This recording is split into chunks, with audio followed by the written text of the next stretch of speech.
Gaza Also, being I'm not Gaza saying being all under Jews, siege. Gaza. everyone, there is someone they Can you killed please by- listen to me? Can you please listen to me? Gaza being blockaded for the past 17 years, is that peace? No, I'm not saying it's peace, but if we didn't Okay. blockade them, as you say, they would just murder us. No, but can people go in and out of Gaza?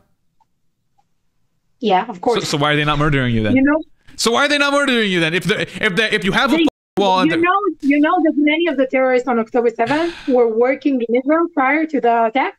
no, do you know how many people work in Israel from Gaza? A lot. Do you know what the actual number is?